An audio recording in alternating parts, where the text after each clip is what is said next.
네, 따뜻하게 이렇게 반갑게 맞아 주셔서 감사드립니다. 어, 제가 원래 이렇게 처음 이제 반석교회 단위에 섰는데 아시는 분은 아실 수도 있는데 원래 4년 한 반 전에 원래 이렇게 약속이 되어 있었던 거였습니다. 혹시 아시나요? 여기 제가 4년 반 전쯤에 원래 진용철 목사님께서 제가 개척을 하고 얼마 안 있다가 이제 격려차 전화 주시면서 반석교회에 와서 말씀도 전하고 또 이렇게 개척 사역을 좀 나눴으면 좋겠다라고 해주셔서 너무 감사했습니다. 그리고 또 저를 정말 많이 배려해 주셔서 보통 이제 주일에 와서 이제 선교 보고도 하고 하는데 개척교회가 이제 목회자가 주일을 빠지면 성도가 예배를 드릴 수 없는 환경이어서 그래서 진영철 목사님께서 수요일도 좋으니까 수요일 이렇게 말씀을 전해도 된다 이렇게 말씀해 주셔서 네 가겠습니다 이렇게 말씀을 드리고 있는데 아시다시피 코로나 팬데믹이 이제 정말 의도치 않게 펼쳐져서 그게 좀 잘 기억해 보시면 대구가 제일 먼저 시작이 되었었습니다. 신천지 그 사건 때문에 그 당시에 지금은 잘 기억이 안 날 수 있지만 대구를 포위해야 된다. 대구에서 사람이 나오면 안 된다. 뭐 이런 말이 있었어요. 그래서 그런 상황에서 제가 그 포위망을 뚫고 광주로 오면 성도님들께 큰 누가 될 수도 있겠다. 그렇게 해서 목사님께 전화를 드려서 목사님 제가 가는 게 오히려 은혜가 안 될 것 같습니다. 제가 이제 상황이 더 좋아지면 그때 꼭 찾아뵙겠습니다. 말씀을 드렸는데 그 상황이 이렇게 길어질 줄은 몰랐었습니다. 그동안 목사님께서는 은퇴하시고 또 새로운 목사님께서 또 담임 목회를 하시고 그런데 또 이렇게 불러 주셔서 또 감사드립니다. 그리고 한 달 전에 또 진영철 목사님께서 저희 모교회 대구교회 오셔서 50주년 때 말씀을 전해 주셨고 그때 뵀는데 또 한 달 만에 이렇게 목사님 사모님 뵙게 돼서 정말 반갑습니다. 네. 그리고 이제 성도님들 얼굴 뵙고 하니까 너무 저는 편합니다. 마음이 편하고 제 고향은 대구에서 쭉 자랐고 대구에서 살았는데요. 마음은 광주가 어떤 면에서 저는 마음이 참 편합니다. 좋고 그렇습니다. 이렇게 또 이렇게 반갑게 맞아주셔서 감사드립니다. 저는 2019년도 6월에 대구에서 대구 혁신도시 이제 전국 지방의 혁신도시들이 있는데 대구에 있는 혁신도시에 개척을 해서 지금 이제 만 5년 정도 사역을 하고 있습니다. 그리고 차상 목사님께서 이제 교회에 좀 좋은 소식이 있다 이렇게 하셨는데 좀 좋은 소식이면서 좀 마음의 부담도 있는 소식입니다. 그 교회 상가 건물이 이제 경매로 넘어가서 이걸 어떻게 해야 되나 좀 고민을 했었는데요. 2주 전에 이제 저희가 낙찰을 좀 낮은 가격에 받게 되었습니다. 그래서 감사했는데 또 낙찰 받고 난 이후에 또 다른 문제들이 있더라고요. 뭐 등기 문제나 대출 문제나 이런 것들이 있어서 받을 때는 좋은데 시간이 지나니까 부담도 되고 그렇더라고요. 어쨌든 또 그것을 위해서 또 성도님들 기억하실 때 또 기도해 주시면 감사하겠습니다. 네, 말씀을 바로 또 같이 나누도록 하겠습니다. 오늘 말씀은 베드로전서 2장 18절부터 23절까지 말씀인데요. 우리 다 같이 일어나셔서 말씀을 같이 한번 읽었으면 좋겠습니다.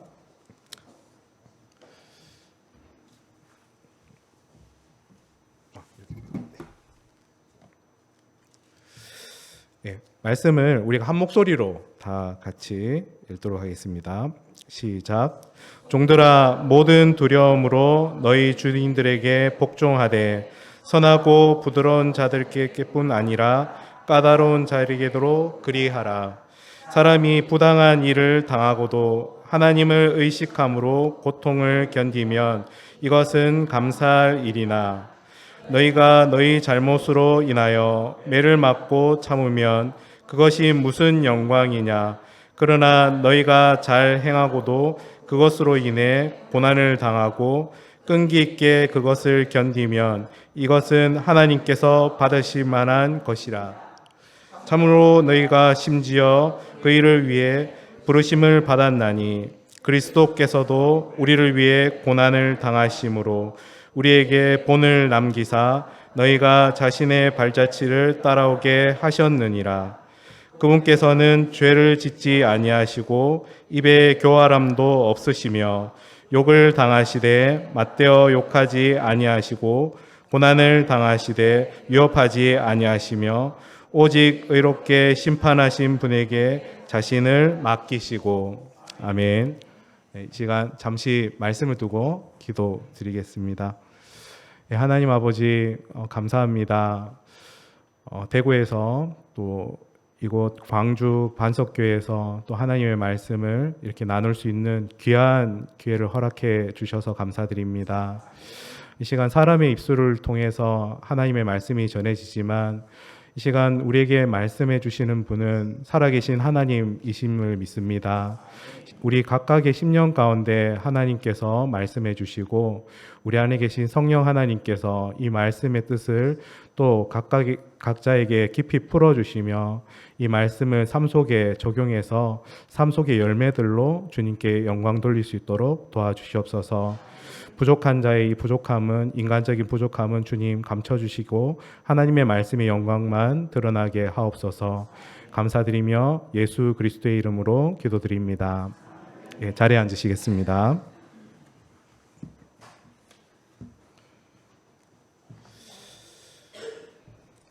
오늘 나눌 말씀의 제목은 하나님을 개입시키는 힘이라는 제목으로 하나님 말씀을 나누도록 하겠습니다.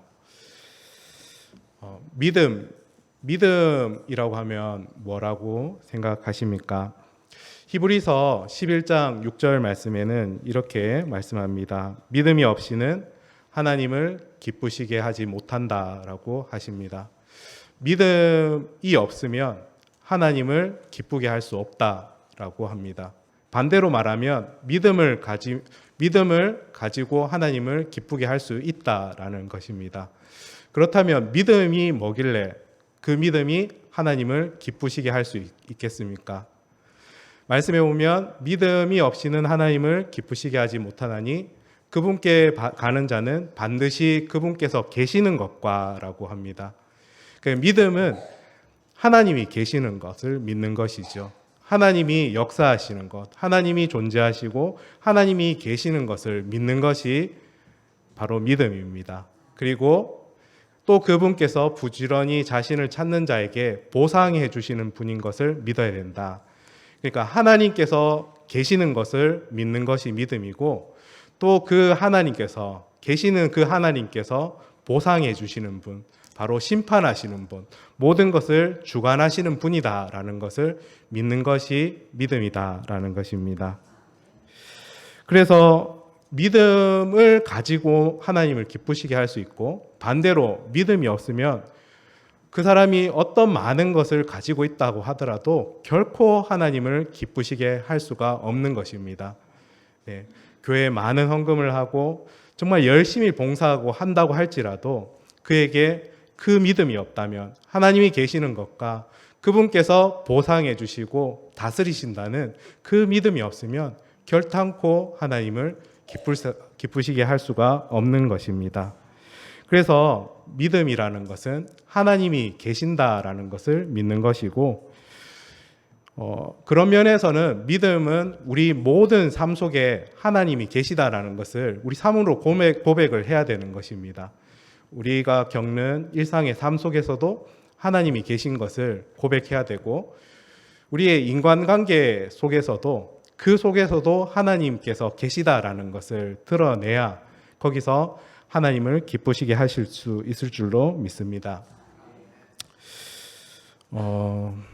누구나 인간관계 속에서 인간관계를 맺다 보면 좋은 일도 있을 수 있겠지만 부당한 일들을 겪을 때가 많이 있습니다. 그래서 부당한 일을 겪으면 억울한 마음이 들지요. 분노가 생기고 화가 생기고 억울한 마음이 듭니다. 그래서 보통 억울한 마음은 인간관계 속에서 발생하는 그런 감정입니다. 어떤 사람에게 부당한 대우를 당하거나 잘못된 그런 대우를 당한다면 그런 경험이 있으시겠죠. 네, 삶 속에서 그런 경험이 지금 또 그런 경험을 겪고 계실 분도 있을 수도 있습니다.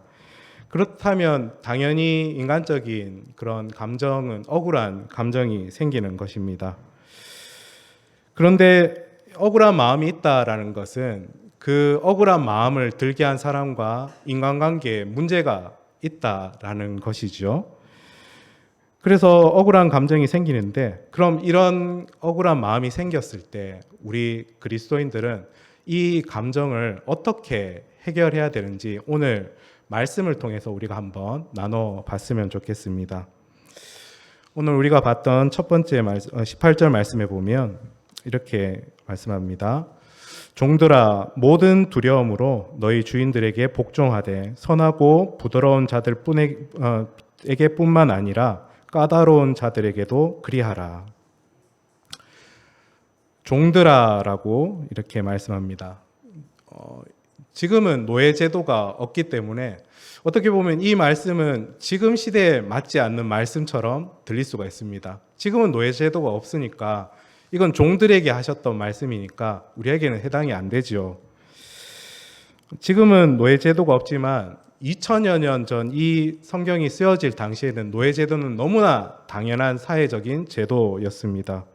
그리고 그 당시의 종들은 인간 취급을 받지 못했습니다. 그래서 어떤 면에서 이 종들아 할 때 종들은 가장 억울한 부류, 인간 그 사회 속에서 가장 억울한 일을 많이 당하는 부류의 사람들이었습니다. 근데 이 베드로전서는 교회 성도들에게 쓰고 있는 것이죠. 그렇다면 교회 안에 그런 종의 신분을 가지고 있는 사람들이 있었다라는 것이고, 그 교회 안에 있는 성도 가운데 종의 신분을 가지고 있는 성도들에게 하는 말씀입니다. 그런데 그 종들에게, 교회 성도인 그 종들에게 이렇게 말씀하죠.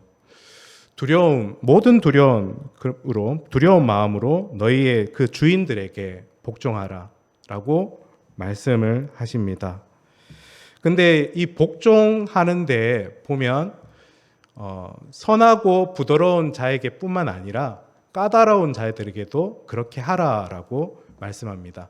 그러니까 복종의 조건이 주인이 선한 것, 주인이 까다로운 것에 달려있지 않다라는 것이죠. 상대방에게 달려있지 않고 그렇게 복종하라라고 말씀하는 것입니다. 그런데 우리 속담에 가는 말이 고와야 오는 말이 곱다라는 그런 말이 있듯이 주인이 잘해주면 그 주인에게 더 복종하고 충성하고 싶고, 주인이 나쁘게 대하면 잘해주고 싶더라도 못해주는 것이 그게 인지상정이죠. 그런데 성경에서는 주인의 그 성품에 차별을 두지 말고 복종하라라고 말씀합니다. 이게 어떻게 가능할까요? 19절 말씀에 그 해답이 있습니다. 우리 19절 말씀은 같이 한번 읽어보도록 하겠습니다. 시작. 부당한 일을 당하고도 하나님을 의식함으로 고통을 견디면 이것은 감사할 일이나. 네, 새번역 성경에는 또 이렇게 번역을 하고 있습니다. 억울하게 고난을 당하더라도 하나님을 생각하면서 괴로움을 참으면 그것은 아름다운 일입니다. 억울하게 고난 당할 때가 인간관계 속에 없으면 좋겠지만 있을 상황들이 너무나 많죠. 그런데 그때 하나님을 생각하면서 고통을 견디면, 하나님을 생각하면서 괴로움을 참으면 그것은 하나님께 감사하고 아름다운 일이다라고 말씀을 합니다. 보통 억울한 일을 만나면 일단은 인간이라면 서로의 그 잘잘못을 먼저 따져봅니다. 그리고 잘잘못을 잘 따져보고 그게 부당하다고 생각하면 이제 분노하고 싸우고 대항하고 싶습니다. 억울함, 그리고 그렇게 부당한 대우를 계속 받으면 억울한 마음이 풀리지가 않는 것입니다. 그래서 상대방을 더 공격하고 비난하고 원망하게 됩니다. 그런데 이거는 모두 다 그렇습니다. 세상 사람도 그렇게 대응을 합니다. 억울한 일을 당했을 때. 그런데 그리스도인들은 세상 사람과 달라야 되는 것이죠. 근데 하나님의 말씀에서는 참으라, 견디라 라고 하시는데 왜 견뎌야 되느냐? 왜 참아야 되느냐? 그건 하나님 때문이다. 예. 하나님 때문에 우리가 참을 수 있고 하나님께서 계시기 때문에 우리가 견딜 수 있는 것이다 라고 말씀합니다. 우리가 견뎌야 하는 이유도 살아계신 하나님 때문이고 우리가 견딜 수 있는 힘도 살아계신 하나님 때문에 우리가 견딜 수 있는 것입니다. 그래서 우리가 부당하게 고난받고 그런 어려움을 겪을 때 어떻게 이겨내느냐? 바로 그 사건의 그 인간관계 속에 하나님을 개입시켜야 됩니다. 예. 거기에 하나님이 계셔야 되는 거죠. 하나님을 생각해야 되는 거죠. 예. 하나님 이 관계 속에서, 하나님 이 사건 속에서 어떻게 생각하십니까? 하나님을 찾아야 되는 것입니다. 그래야 그것을 이길 수 있는 것입니다. 근데 물론 부당한 일을 당하거나 잘못되고 불의한 일을 겪게 된다면 그것을 잘못이라고 말할 수 있어야 됩니다. 왜냐하면 하나님께서는 불의를 기뻐하지 않으시고 의를 기뻐하시는 분이시기 때문에 그렇습니다. 하나님이 의를 기뻐하시고 불의를 기뻐하지 않기 때문에 불의를 보고 그것이 불의라고 생각한다면 그것은 잘못이라고 당연히 말해야 될 것입니다. 또 반대로 원래 세상은 그런 것이지, 원래 세상은 악한 것이지 하면서 자포자기하면서 그냥 세상은 세상대로 살아가라, 나는 나대로 그냥 넘어갈게, 이런 마음으로 그냥 무시하고 하는 것도 결코 하나님께서 원하시는 방법이 아닌 것입니다. 그리고 하나님께서는 그런 상황이 닥쳐올 때는 하나님을 기억하라라고 하시는 것입니다. 분명히 살아서 역사하시는, 지금 잠시 살아서 역사하시는 하나님이 아니라 이전에도 살아서 역사하셨고 지금도 살아서 역사하실 뿐만 아니라 앞으로도 영원히 살아서 역사하시는 그 하나님을 그 인간관계 속에, 그 사건 속에 계속해서 기억하고 개입시키다라는 것입니다. 그래서 데살로니가 전서 5장 말씀에 우리가 잘 아는 말씀이 있죠. 항상 기뻐하라, 쉬지 말고 기도하라, 모든 일에 감사하라. 이게 무슨 말이죠? 어떻게 우리가 항상 기뻐할 수 있습니까? 안 좋은 일도 있는데. 그런데 하나님을 생각하면서 기뻐하라는 거죠. 어떻게 쉬지 말고 기도할 수 있습니까? 근데 우리가 하나님을 항상 기억하는 것이 기도하는 것입니다. 그러니까 모든 사건 속에 기도하라는 것은 하나님을 모든 사건 속에 개입시키라, 그렇게 기도하라는 것이죠. 그리고 감사하라고 했습니다. 하나님이 모든 것을 주관한다고 생각한다면, 믿는다면 우리는 어려운 상황 속에서도 감사로 하나님께 고백할 수 있는 것입니다. 한마디로 이 모든 말씀들은 모든 사건, 모든 인간관계 속에서 하나님을 개입시키라라는 것입니다. 그래서 그런 의미에서 생각해 보면 우리가 또 그리스도인들이 억울한 일을 만났을 때 그 마음의 분노를 통제하지 못하고 감정을 통제하지 못한다라는 것은 내가 하나님을 내 삶에 개입시키는 힘이 부족하구나라고 달리 생각해 볼 수 있는 것입니다. 그런데 우리가 인간인지라 억울한 일을 만나고 분노할 일을 만나면 당연히 분노해야죠. 그게 내가 하나님을 개입시키는 그 힘이 부족하구나라고 잘 생각하지 않는 것입니다. 그래서 오늘 말씀에서 베드로 사도는 이렇게 말씀합니다.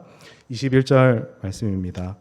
참으로 너희가 심지어 그 일을 위해 부르심을 받았나니 그리스도께서도 우리를 위해 고난을 당하심으로 우리에게 본을 남기사 너희가 자신의 발자취를 따라오게 하셨느니라. 그분께서는 죄를 짓지 아니하시고 입에 교활함도 없으시며 욕을 당하시되 맞대어 욕하지 아니하시고 고난을 당하시되 위협하지 아니하시며 오직 의롭게 심판하시는 분에게 자신을 맡기시고. 하나님을 의식하며 고통을 견디라. 그것이 아름답다, 감사한 일이다라고 하면서 21절에 누구의 예를 들고 있습니까? 바로 우리 주님이신 예수님의 예를 드십니다.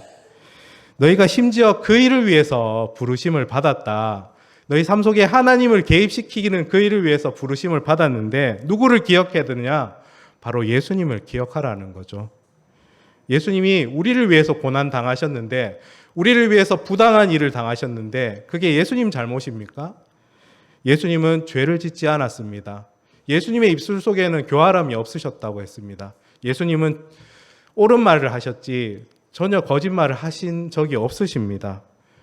예수님은 욕을 당하셨지 맞대어 욕하신 적도 없으시고, 고난을 당하셨지만 그 고난의 부당함으로 사람을 위협하지 않으셨다라고 하십니다.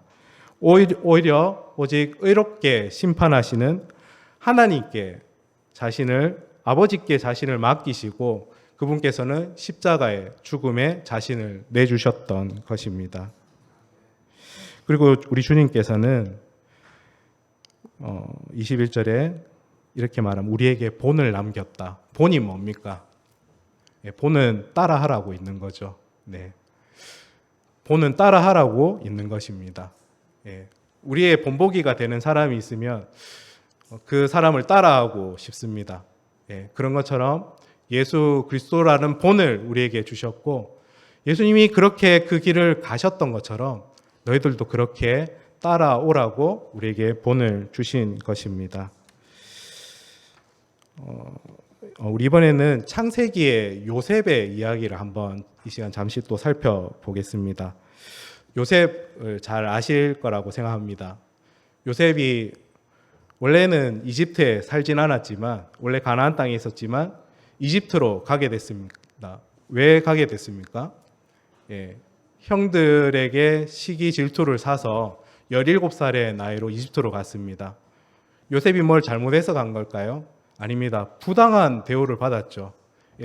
거의 죽음에 넘겨졌다가 종이 되어버렸습니다.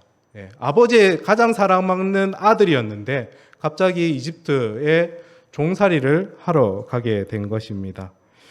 그리고 그 종살이를 하러 간 곳에서도 요셉은 정말 최선을 다했습니다. 정직하게 주인의 일을 도왔고 최선을 다했습니다.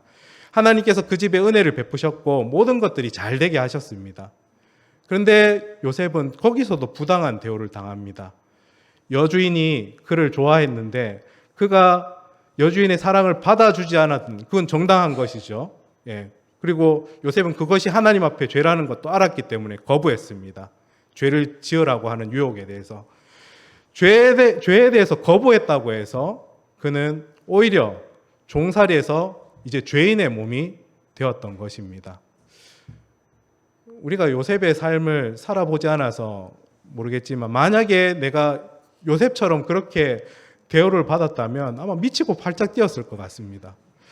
난 하나님 앞에 정직하게 했는데 형이 날 팔아서 종이 되어버렸고요. 거기서도 최선을 다해서 하나님 앞에 살려고 했는데 왜 하나님 무심하게 나를 또 죄인의 삶으로. 근데 죄인의 삶이 되었는데, 그 죄인이 되면 제가 이제 감옥에 가본 적은 없지만 그 형기가 정해지지 않습니까? 판결을 받고 뭐 3년형, 5년형. 그러면 뭐 어쨌든 힘든 감옥 생활이지만 3년 뒤에는 나갈 수 있다. 5년 뒤에는 나갈 수 있다. 이 희망을 가지고 살 수 있지 않습니까? 근데 요셉은 형기가 없었습니다. 어떻게 보면 무기징역이죠. 하나님 앞에 의롭게 살았는데 얼마나 억울했겠습니까? 그런데 그 감옥에 들어가게 되었다라는 거죠. 근데 하나님께서는 그분의 때에 그를 이집트의 총리로 세우셨습니다. 그리고 나중에 요셉은 이제 자기를 부당하게 이곳으로 팔아 넘겼던 그 형들을 만나게 되죠. 이집트 총리 생활을 너무 잘하고 정말 잘 나가는 시절에 형들을 만나게 됐습니다. 그럼 여러분이 요셉이라면 어떻게 하면 좋을까요? 이게 드라마에, 그냥 인간 세상의 드라마에 나왔으면 어떻게 하면 좋겠습니까? 어떻게 하면 통쾌하겠습니까? 네, 감옥에 다 쳐놓고 너희들도 무기징역 살아봐. 형제고 뭐 나발이고 없다. 예. 그리고 자기를 감옥에 갖춘 직접적인 사람이 있죠. 보디발의 아내. 바로 잡아서 감옥에 넣었을 것 같습니다. 근데 성경에 그런 기록이 있나요? 예, 없습니다. 예. 근데 요셉은 어떻게 고백하는지 형들을 만났을 때 이렇게 고백합니다. 창세기 45장입니다. 5절에 그런즉 이제 당신들이 나를 이곳에 팔았다고 해서 근심하거나 당신들 스스로에게 노하지 마소서. 하나님께서 생명을 보존하시려고 나를 당신들보다 앞서 보내셨나이다. 또 이 땅에 2년 동안 기근이 있어서 아직 5년이 남아 있어. 그때 밭을 갈지 못하고 수확도 하지 못하리이다. 7절에 하나님께서 큰 구출로 당신의 생명을 구하시고 당신들을 위해 후손을 땅에 보존하시려고 나를 당신들보다 앞서 보내셨나니 그런즉 이제 나를 여기로 보낸 자는 당신들이 아니요 하나님이시니이다. 요셉이 철천지 원수 같았던 형들을 만났을 때 했던 고백입니다. 이 고백 속에 뭐가 드러나고 있죠? 하나님께서 하셨습니다 라고 고백합니다. 그의 억울한 마음이 없었을까요? 있습니다. 여전히 남아 있습니다. 근데 그 억울한 마음이 하나님을 개입시킴으로 전혀 드러나지 않는 것을 볼 수가 있습니다. 요셉에게 힘이 없었습니까? 그 이집트의 두 번째 가라는 그 총리의 권위가 있었습니다. 할 수 있었습니다. 응징할 수 있었습니다. 근데 자신의 힘을 응징하는 데 사용하지 않았습니다. 오히려 나의 힘은 하나님께서 주신 것이고 그 하나님의 뜻대로 이 힘을 사용하고 하나님께서 나를 이렇게 부르셨다라고 철저히 자신은 하나님 앞에 감추고 하나님을 개입시키는 것을 볼 수가 있습니다. 근데 요셉이 처음부터 이런 힘이 있었겠습니까? 처음부터 이렇게 하나님을 개입시키고 억울한 마음이 하나님보다 더 드러나지 않고 이렇게 했을까요?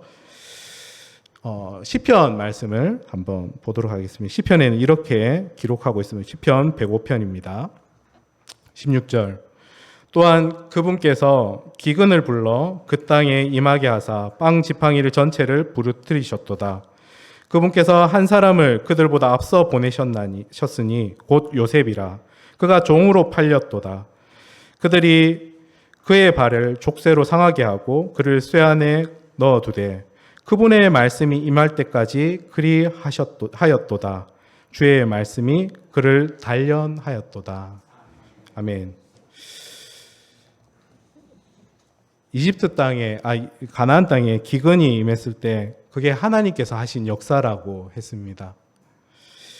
그래서 먼저 하나님께서는 한 사람을 하나님의 계획하에 요셉이라는 한 사람을 이집트 땅으로 먼저 보내셨다라고 하고 있습니다. 요셉입니다.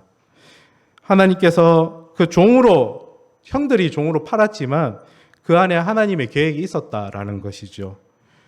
그리고 하나님께서 왜 그런 억울함 가운데 그를 두셨냐? 왜냐하면 아마 요셉을 하나님의 말씀으로 단련시키시기 위해서, 하나님의 말씀으로 그를 단련시키시기 위해서 그렇게 하셨다라고 시편에서 그렇게 기록하고 있습니다. 요셉이 하루아침에 그런 사람이 된 것이 아니죠. 억울한 일을 당하는 그 안에서 그는 하나님의 말씀을 묵상했고 하나님을 계속해서 개입시켰던 것입니다. 그래서 자신이 정작 큰 힘을 가지고 총리라는 권위를 가졌을 때 그는 자기의 분노한 그 감정을 앞세우지 않고 하나님 앞에서 그 마음이 통제되어 있고 그 힘이 통제되어 있는 것을 볼 수가 있는 것입니다. 요셉이 막 총리가 되었을 때 요셉은 결혼을 해서 아들을 낳았습니다. 그냥 아들을 낳고 2명의 아들을 낳았다. 저희 집은 이제 3명의 아들이 있는데요. 둘째, 셋째는 계획하지 않았습니다. 그냥 하나님께서 쌍둥이를 주시니까 셋이 되었고, 우리 차상호 목사님이 애국자라 하는데 그냥 주셨으니까 받아서 하나님의 은혜이죠. 어쨌든 요셉이 총리의 생활을 시작하면서 결혼을 해서 아들을 가졌습니다. 41장에 보면 이렇게 기록하고 있습니다. 요셉이 맏아들의 이름을 므낫세라 하였으니 이는 그가 말하기를 하나님께서 나로 하여금 나의 모든 수고와 나의 아버지의 온 집을 잊게 하셨나이다 하였기 때문이요. 첫째 아들을 낳으면서 첫째 아들의 이름을 므낫세라고 했는데 그냥 대충 지은 이름이 아니라 하나님이 나를 모든 수고와 그 고통들, 억울한 것들을 잊게 하셨다. 하나님 때문에 잊게 하셨다라고 하나님을 기억하는 마음으로 첫째 아들의 이름을 짓습니다. 그리고 52절에 둘째 아들도 태어나서 이름을 에브라임이라고 짓습니다. 이것도 뜻이 있죠. 하나님께서 나로 하여금 나의 고난받는 땅에서 다산하게 하셨다 하였기 때문이더라. 둘째 아들을 지으면서도 하나님을 기억했습니다. 하나님이 저에게 은혜를 주셔서 하나님이 은혜를 베푸셔서 제가 여기서 살고 있습니다 라는 그 이름을 아들의 이름을 통해서 자신의 믿음을 고백하는 것을 볼 수 있는 것입니다. 그리고 나중에 형을 만났을 때도 그 단련되었던 하나님의 말씀으로 단련되었던 그 믿음들이 그대로 드러나는 것입니다. 만약에 하나님 말씀으로 단련되어 있지 않았다면 아마 인간 같았으면 그냥 성전 같았으면 그 형들 다 잡아서 감옥에 집어넣고 자기를 여기 감옥에 가뒀던 사람들 다 잡아놓고 자기의 힘을 과시했을 것입니다. 근데 요셉은 하나님 앞에서 하나님을 개입시킴으로 하나님 말씀으로 단련되어 있었기 때문에 그가 그렇게 하지 않았던 것을 볼 수가 있습니다. 하나님께서 그를 사로잡고 계셨던 것입니다. 우리 마지막으로 로마서 12장 말씀을 우리 보고 말씀을 좀 정리하도록 하겠습니다. 로마서 12장 말씀인데요. 우리 이 말씀은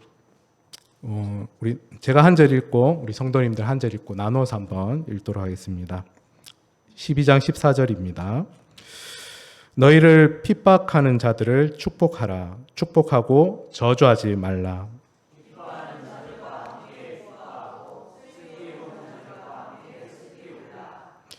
서로를 향해 같은 생각을 가지며 높은 것들에 생각을 두지 말고 도리어 낮은 처지에서 서로 생각하며 스스로 지혜 있는 것으로 여기지 말라. 아무에게도 악을 악으로 갚지 말고 모든 사람의 눈앞에서 정직한 일들을 예비하라. 18절 읽어주시죠.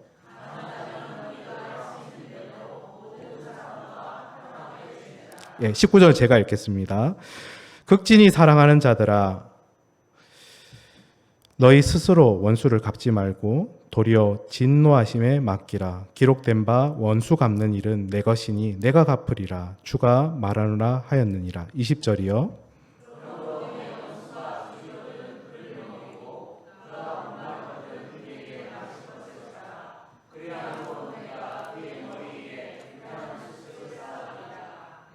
악에게 지지 말고 도리어 선으로 악을 이기라. 네, 아멘.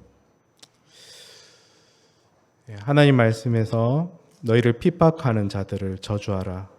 핍박을 당하면 억울하죠. 그런데 하나님 말씀은 축복하라. 저주하지 말고 축복하라 라고 하십니다.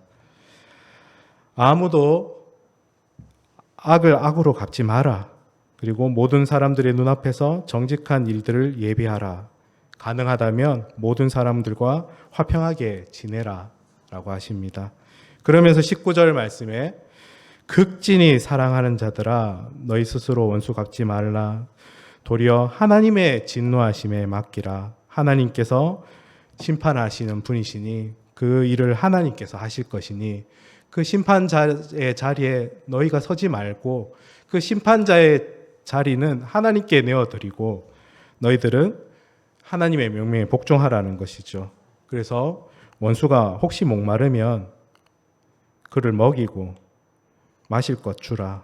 그리고 그의 머리 위에 불타는 숯으로 쌓으리라. 그것이 쌓는 거다. 그리고 악에게 지지 말고 도리어 선으로 악을 이기라 라고 하십니다. 이게 쉬운 일인가요? 네, 원수 핍박하는 자를 축복하는 거. 네, 말은 쉽죠. 근데 내 앞에 나한테 조금이라도 잘못하는 사람이 앞에 있으면 진짜 고운 말이 안 나가죠. 예. 행동 하나도 곱게 할 수가 없습니다. 인간적인 감정은 절대 불가능합니다. 예, 안 됩니다. 예. 조금이라도 나한테 손해를 끼치면 어떻게든 그걸 보복해주고 싶고 말이라도 한마디 더 던지고 싶은 게 사람의 마음입니다. 그런데 하나님께서는 그 심판자의 자리에 너희가 설 자리가 아니다. 그 심판자의 자리에 하나님께서 서고 너희들은 하나님께서 맡기신 그 일을 하라라고 하십니다. 이게 어떻게 가능하려면 우리 주님께서 말씀하셨죠. 나를 따라오려면 날마다 자기를 부인하고 자기 십자가를 지고 나를 따라오라라고 하셨습니다. 나를 죽음 가운데 내주지 않으면 절대 이런 길은 갈 수가 없는 것입니다. 내가 살아있는 한 하나님께서 내 삶에 개입하시지 않습니다. 내가 죽어야지. 내가 나의 판단을 내려놓고 그 삶에 하나님을 개입시켜야지 그제서야 그 길을 걸을 수 있을 줄로 믿습니다. 말씀을 정리하도록 하겠습니다. 믿음이 무엇입니까? 우리 삶 속에 하나님을 의식하는 능력, 하나님을 개입하는 힘이 바로 믿음인 것입니다. 하나님을 기쁘시게 하는 자는 하나님께서 살아계신 것과 그분이 우리에게 자기를 찾는 자들에게 보상해 주시는 그분이라는 것을 믿어야 하나님을 기쁘게 할 수 있다라고 했습니다. 먼저 우리 인간관계 속에서 하나님을 개입시켜야 합니다. 부부 사이에 그렇죠. 만약에 부부 사이에 하나님이 계시지 않는다면 조건이 틀어지고 감정이 틀어지고 마음이 안 맞으면 헤어져도 되는 계약 관계가 됩니다. 근데 만약에 그 부부 사이에 하나님이 계시면 하나님이 붙여주신, 갖게 해주신, 하나님께서 맺으신 관계가 되는 것입니다. 우리 이웃과도 마찬가지입니다. 하나님이 우리 인간관계 속에 계시지 않으면 우리의 이웃은 경쟁자입니다. 예, 싸워서 내가 더 잘 살아야 되는 경쟁자인 것이죠. 근데 하나님께서 우리 관계 속에 계시면 내가 섬겨야 할 이웃이 되는 것입니다. 심지어 원수까지도 나의 이웃이 될 수 있는 것입니다. 하나님이 계시면 그렇습니다. 그리고 우리 모든 사건 속에서 하나님을 개입시켜야 합니다. 항상 기뻐할 수 있고 쉬지 말고 기도할 수 있고 모든 일에 감사할 수 있는 방법은 하나님을 거기에 개입시키면 할 수 있는 일인 것입니다. 그래야지 억울한 일을 당할 때도 그 감정에 매이지 않고 하나님 앞에 자유함을 누릴 수 있게 될 것입니다. 그리고 요셉의 고백처럼 하나님의 은혜였습니다라고 고백할 수 있을 줄로 믿습니다. 요셉을 하나님께서는 하나님의 말씀으로 그를 단련시키셨다라고 하셨습니다. 우리 또한 하나님의 말씀으로 하나님을 우리 삶 속에 개입시키는 그 힘을 단련할 수 있기를 원합니다. 날마다 기도함으로 하나님을 내 삶 속에 개입시키는 그 힘을 기르시기를 원합니다. 날마다 하나님의 말씀을 통해서 우리 삶 속에 하나님을 개입시키는 그 힘을 요셉처럼 기를 수 있기를 바랍니다. 그렇게 한다면 성령 하나님께서 우리 안에 계신 역사하시는 성령 하나님께서 진리의 길로 우리를 인도하실 줄로 믿습니다. 우리 안에 계신 성령 하나님을 의지함으로 모든 관계 속에 모든 일 속에서 하나님을 개입시키는 그 힘으로 믿음으로 사는 저와 여러분 그리고 반석교회 모든 성도님들이 되시기를 원합니다. 예, 기도 드리도록 하겠습니다. 하나님 아버지, 참 부족한 종이 주님의 말씀을 대언했습니다. 하나님, 이 시간 이 인간적인 말들은, 인간적인 생각들은 우리 성도님들의 그 마음 속에서 감춰 주시고 이 말씀 안에 들어있던 하나님의 말씀의 영광만이, 하나님의 말씀의 그 교훈만이 각자의 심령 가운데 성령 하나님께서 밝히 드러내 주시고 말씀해 주시기를 기도합니다. 그리고 우리 말로만 듣기만 하고 자신을 속이는 자가 되지 않기를 원합니다. 우리 삶 속에 이 말씀의 열매들이 나타나서 그 열매들로 우리 주님께 영광 돌릴 수 있도록 주님 역사하여 주시옵소서. 또 이 반석교회 모든 성도님들을 하나님 축복하여 주시옵소서. 감사드리며 예수 그리스도의 이름으로 기도드립니다.